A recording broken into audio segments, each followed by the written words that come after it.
Hai adik-adik, hari ini kita akan mendengarkan cerita tentang salju sekeping. Ada seekor domba kecil yang bernama Salju Sekeping. Gembalanya menamakan dia Salju Sekeping karena dialah anak domba yang paling indah bagaikan salju. Domba kecil itu dilahirkan pada musim semi, pada waktu pohon-pohon menghijau, burung-burung berkicauan, dan seluruh bumi berpakaian hijau yang indah. Dia tidak tahu mengapa dia dinamakan Salju Sekeping, sebab di daerah mereka salju hanya turun di puncak-puncak gunung yang tertinggi. Dia tidak tahu tentang hal itu sampai pada suatu hari perkara yang hebat itu menimpa dirinya. Tiap-tiap pagi, gembala menggiring mereka ke padang rumput.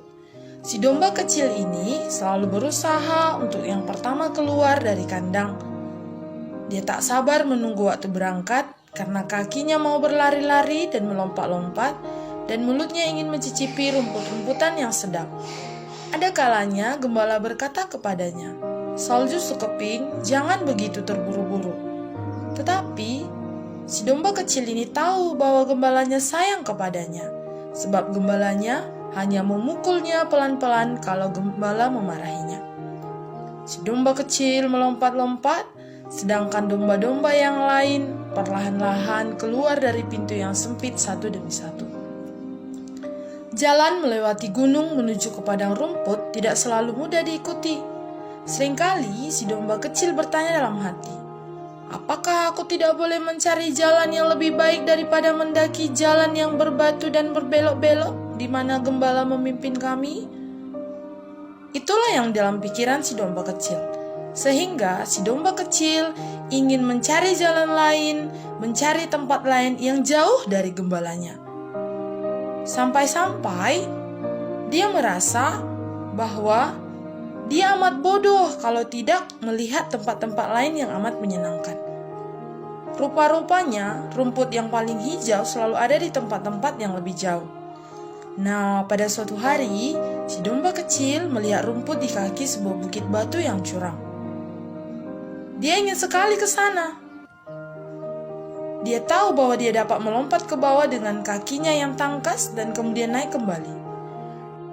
Tetapi, aduh, kakinya tersangkut di antara dua buah batu.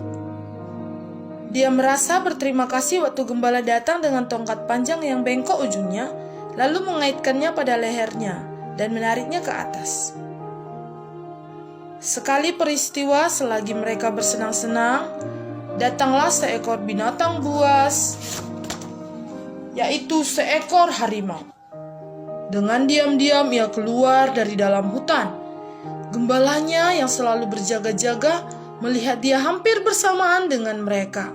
Ia bangkit berdiri, menaruh sebuah batu yang tajam pada pengali-alinya dan cepat bagaikan kilat. Batu itu melayang tepat kena kepala harimau. Pada waktu harimaunya berpaling, meraung kesakitan dan hendak lari masuk ke hutan, gembala kami yang berani mengambil tongkatnya yang besar dan mengejarnya. Pada hari itu, si domba kecil ingin tinggal di dekat gembalanya. Karena biasanya si domba kecil sama sekali tidak berhati-hati. Si domba kecil sangat nakal. Dia sangat suka mendahului domba-domba yang lain supaya mendapatkan rumput yang lembut sebelum mereka tiba. Seringkali gembala marah kepadanya karena berlari terlalu jauh mendahului sehingga ia tidak melihat kemana si domba kecil pergi. Lalu si gembala memanggil si domba kecil, dan si domba kecil paling tidak suka berbalik bila mendengar suara gembalanya memanggil, "Salju Sekeping, Salju Sekeping." Si domba kecil ini mau menuruti kemauannya. Dia pergi kemana dia suka, dan tidak ada orang yang memanggil-manggilnya.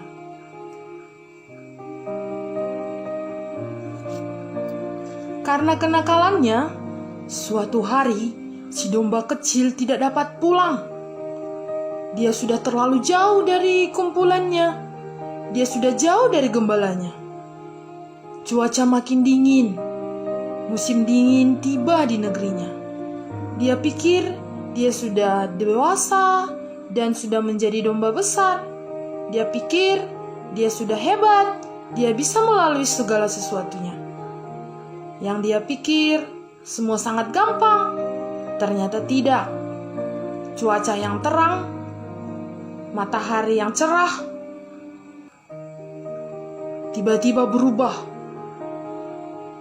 Dia yang begitu penuh semangat hidup, tiba-tiba berubah. Si gembala yang selalu memantau si domba kecil berkata kepada si domba, "Hati-hati salju sekeping.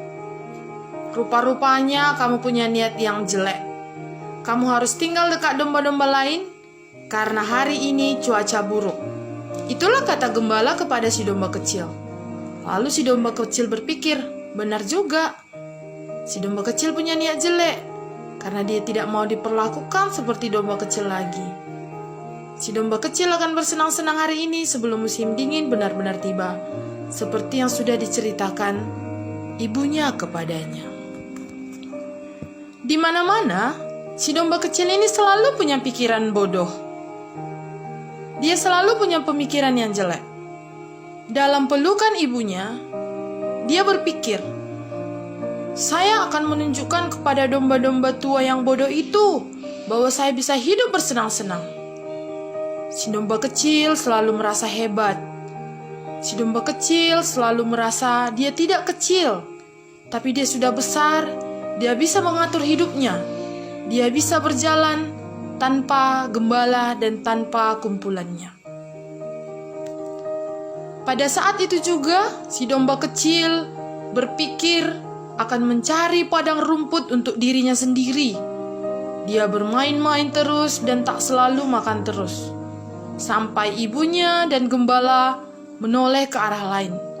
Lalu pelan-pelan dan diam-diam, si domba kecil berlari ke belakang, ke sebuah batu besar yang tak begitu jauh dari situ. Ketika dia sudah berjalan jauh, dia makin senang karena memang dia melihat, wah, rumput yang indah, yang lebih hijau dan segar daripada rumput di tempat kami berada di bawah si gembala. Dia berpikir akan berpesta sendirian di sana. Tetapi dalam perjalanannya, tiba-tiba ketika dia melihat ke atas, matahari yang terang benderang sudah terbenam. Awan-awan gelap menyebabkan hari kelihatan seperti sudah sore. Angin segera musim dingin pasti akan datang. Lalu melihat itu, dia berpikir dia harus kembali ke tempat di mana kumpulannya dan gembalanya berada. Ketika dia berjalan pulang, dia tidak tahu lagi melalui jalan mana dia boleh kembali kepada domba-domba dan gembalanya. Tanpa dia sadari, ternyata dia sudah sangat jauh dari domba-domba yang lain dan gembala. Kesenangan si domba kecil segera lenyap. Karena semua yang terjadi tidak seperti yang dia bayangkan. Si domba kecil mulai ketakutan dan dia mulai mengembik. Mbek, mbek. Dan dengan suara penuh ketakutan dan kebimbangan dan berharap bahwa gembalanya akan mendengarnya. Dengan penuh ketakutan dia mencoba pulang. Dia melompat dan tiba-tiba tergelincir di batu-batu. Mawar hutan yang berduri tajam mengait bulunya yang putih serta mencabutnya. Cabang-cabangnya melukai muka si domba kecil ketika dia berjalan lalu, seolah-olah hendak menahan si domba kecil itu semalam-malam di situ. Karena ketakutan, dia berjalan semakin cepat. Tiba-tiba dia tergelincir di pinggir sebuah batu besar dan jatuh di tengah-tengah belukar yang berduri. Si domba kecil berusaha melepaskan dirinya, Tapi ternyata tidak bisa. Dia sudah terperangkap. Angin ribut, langit gelap gulita, salju telah turun. Sehingga dalam seketika, dia menggigil kedinginan. Si domba kecil sangat sedih. Dia tak dapat menolong dirinya sendiri. Bahkan dia berpikir tak akan ada lagi yang bisa menolongnya. Dia merasa dirinya tidak berharga lagi. Tetapi di tengah-tengah kesedihan itu, dia tetap mengharapkan ada yang bisa menolongnya. Dengan kondisi yang begitu lemah, ia tetap berjuang untuk mengembik. Mbek, mbek. Tak lama kemudian, ia mendengar suara yang memanggil namanya. Salju sekeping! Salju sekeping! Ia tak menyangka ada suara yang memanggil namanya. Saat itu ia sangat senang. Lalu ia mengembik semakin kuat. Mbek! Mbek! Suara yang memanggil namanya semakin dekat. Salju sekeping!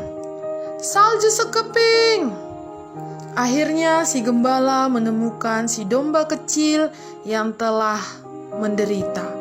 Dengan sangat lembut, si gembala datang menolong si domba kecil yang nakal itu. Si gembala menolong si domba kecil dengan duri-duri yang tajam menusuk dan mengoyakkan kulit tangan dan mukanya. Kemudian si gembala membawa si domba kecil pulang dengan sambil memeluk untuk menghangatkan tubuh si domba kecil yang sudah kedinginan. Tibalah mereka di rumah dengan selamat. Si domba kecil sangat bersukacita dan si gembala pun sangat bersukacita. Sejak peristiwa itu, si domba kecil tidak lagi menjadi domba yang nakal, tetapi menjadi domba yang taat kepada gembalanya. Adik-adik,